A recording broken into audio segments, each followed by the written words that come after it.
हरे की घासीदास के वंदना वंदना घासीदास के वंदना की अमर दास प्रणाम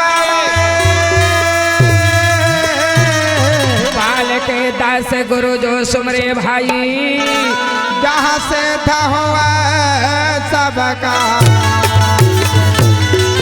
सिद्ध हुए सब काम होता है सकल काल की होता है सकल काल की बार बार सब प्रेम से बोलो सतनाम साई बार बार सब प्रेम से बोलो सतनाम साई सतनाम ऋष गोला बनीर भाई सतनाम रस भोला जी सतनाम के भजन करे से दल रही साथी बोला सतनाम के भजन करे से दल रही साथी बोला बोली गुरु घासीदास बाबा की जय आदि आज काले काल का ठिकाना है चोला का ठिकाना है का संधा बेहनिया मांझनिया जाना है का संधा बेहनिया मांझनिया जाना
में जानहेगा। वाह वाह भाई हो। आज गुरु बिना ज्ञान नहीं मिले। धन्य है बाबा गुरु घासीदास बारंबार ये मला चेता है रागी। कहे भाई गा। बड़े बड़े तब से मुनि मनिया सतनाम ला जपीचे। जय हो मैया। रागी कहो बड़े बड़े राजा महाराजा धन्य है। बाबा गुरु घासीदास के शक्ति भक्ति ला देखी। अच्छा आज ये मन सतनाम ला जपे है। जपे है जाने है।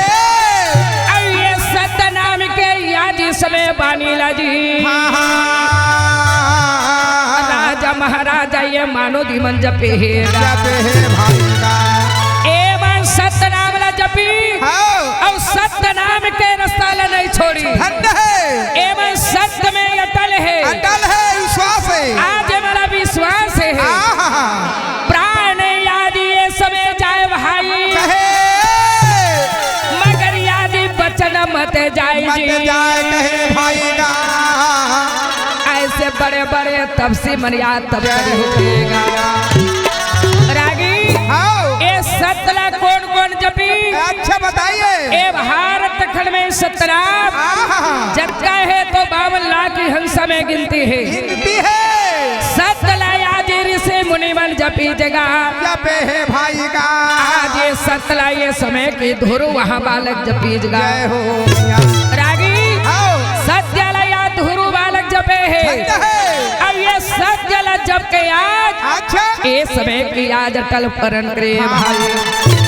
ए सत्य में आजेगा दुनिया में गाना मचला है भैया जी। रागी कहिए सतनाम के भक्ति कोने कौन है।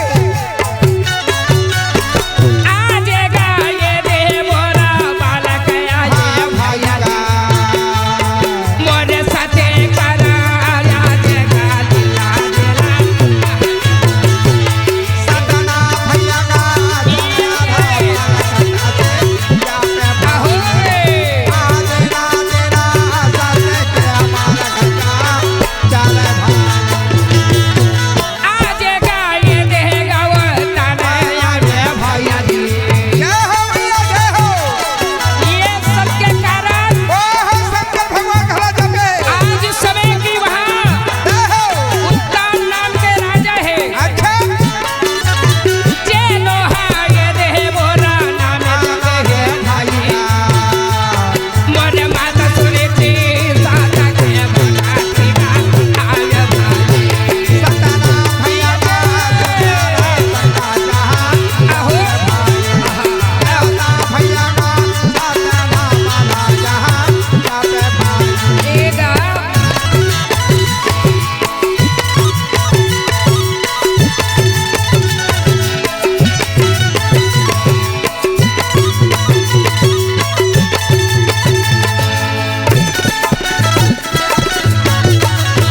भैया गा। सतना माला जहां।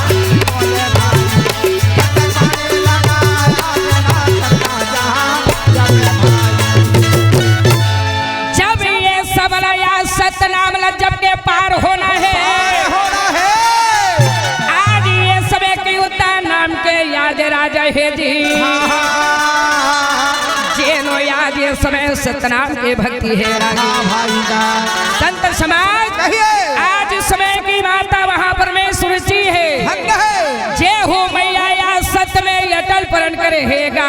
परण करे है भाई। और सत्य में अटल परण करके ये मन है अन जल त्यागे है राजा। ए सतनाम के कारण कारण में ए मन अन जल को त्याग के खोजे है। ऐसे अन धन हीरा मोती सब चीज हवे जी। हाँ मैया। मगर याद ये समय माता जी के संतान लिए भाई कहे है। भाई गा। एक दिन धन्य है। माता सत्य में ध्यान लगाए है। ओहो। आदि महल अटारी धन दौलत सब दे है सतनाम पिता। राम पिताजी। मगर आज मोर कोरा में ये को धन संतान ये नहीं ये कहे भाई गा। आज समय बोले लगी आओ बीगर बन सके अब होवे हने। को न देवे सुरवा रागी हाँ। और ये महाल अटारी है धन्य है। और ये धन दौलत है। अच्छा है। आज समय की तोर संग नहीं जाए हाँ। काबर बिगर वंश के होए हानि हाँ। और को न देवे सुरवा हमारे ये चोला के सहारा सही है। एको नहीं है महाराज। नहीं है, नहीं है। तो हमला ए समय की संतान के लिए अच्छा। आज हमला यह चाहिए महाराज। कहे भैया सुन के राजा धन्य है। माता आज समय सुरजी के बात न सुन के आहा। राजा इस समय कहे देख कैसे? आते आदेश दे था तो ये काम करो नारी हाँ भैया ए चिजलया तोला सबला माने बर पड़ेगा माने ला पड़ी भाई। कोई बात नहीं। कहिए। आज समय की उत्तर राजा बड़े रानी के बात ला मान के दो सारा साधे राजा करा दिया।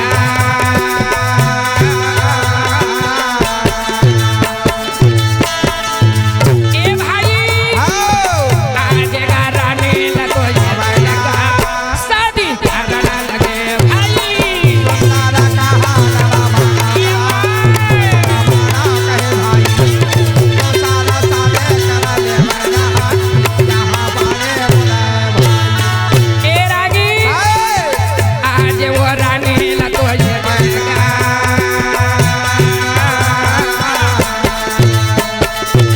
आज राजा दूसरा रानी ला शादी करके लाए हैं।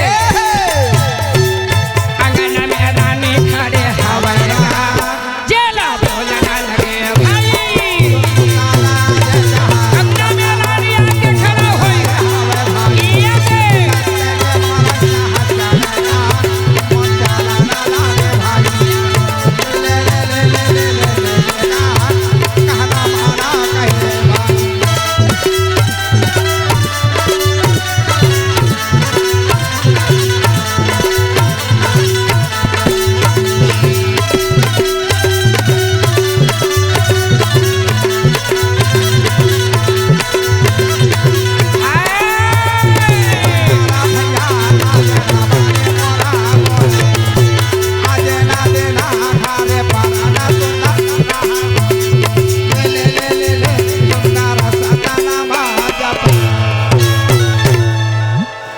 आज वहाँ राजा दूसरा रानी ला शादी करके लाए हैं भाई। ये दे रानी राजा अंगना में खड़े हैं बड़े रानी आज इस समय आरती लेके आज एक कंचन थाली में आरती सजा के सुरुचि माता जी अंगना में आके रानी राजा के आरती ले लगी। जब आरती लगे आज छोटे नारी जो ना सुनीति कहे महाराज यहाँ कौन है राजा कहे ये मोर धर्म पत्नी बड़े आवे नारी आज एकरे कहे से तोला मैं लाए हूँ शादी करके सुनीति कहे महाराज जब तक केला तक घर ला नहीं निकाल बे तब तक मैं अंदर नहीं जाऊं कहीं के छोटे नारी अंगना में खड़ा हो आज उस समय की वहां पर मैं छोटे नारी परण कर दी चला घर से ये महल से ये राज्य से आज लाली कालवे तबे मैं जहाँ कहे राजा आज चिंता पड़ गए जिन बात ला मैं डराए हैं सुरजी तेने बात मोर सामने में आ गई। हे सतना हार जाते धरते समा जाते बाबा हार जाते धरते समा जाते साया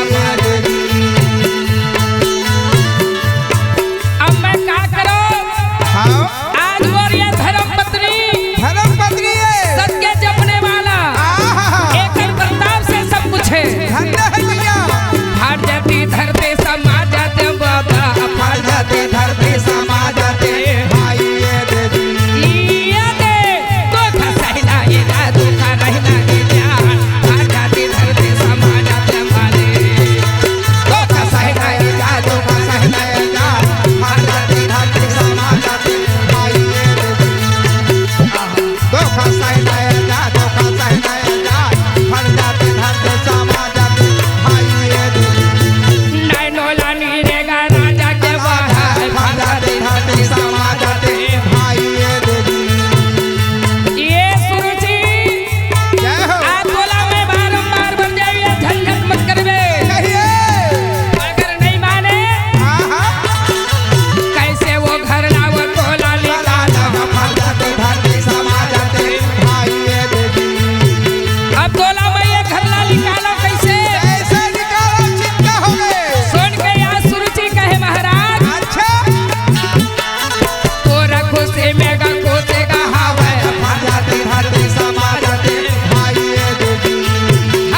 तिलक कहे सुरचि कहे हे महाराज महाराज आता चिंता मत कर बे तय आज मोर लिए चिंता मत कर तोर मनोकाम बन जाए आज ही बन जाए हो। माता सुरचि आज उत्तान ये समय राजा जी अच्छा देखो आज ये गांव के बाहर राज से बुला निकाले ये राजभवन से आज समय की मातलक है गांव के बाहर में आज मकाम है जा जा नारी वही याद मकाम में रही जावे जमे कहे भाई का आज ये कर्म के गति नहीं टरे भाई एक कर्म के गति नहीं टरे आज ही नारी रोते हुए निकल गए घर से मैया जी मैया जी अब गांव के बाहर में आज मकाम है कि हम मैया जी चले माता जाके आज सत्यनाम के पूजा करे सत्यनाम के नाम से आज दीपक जला के मैया ये समय 24 घंटा पूजा करे भाई रागी ऐसे ऐसे राजा आज ही छोटे रानी के साथ में समय बिताए लगे भाई का आज ये रानी वहाँ पर में समय बिताए जी सुनी थी आज इस समय पति के साथ अपन समय बिताई वो सत्यनाम के देने भाई है आज ये समय की राजा सोचे लगी भाई का हुई आज में घर के नारी ला निकाल दे सत के जपने वाला ला आज ये समय वो कर भवन में राजा उत्तान चले आज समय उत्तान राजा आज ही बड़े रानी के भवन में चले लगे अच्छा बड़े रानी देख तो आज ये समय की आज गंगा स्नान बना के आए हैं भाई का आज ही अपन स्वामी ला देख के नारी अति प्रसन्न हो गए मोर भवन में अच्छा आज मोरी समय की अंगना में मोरी आज ही समय स्वामी कहे भाई आज मैया जी बोले हैं कर लेते पेड़ा जाऊं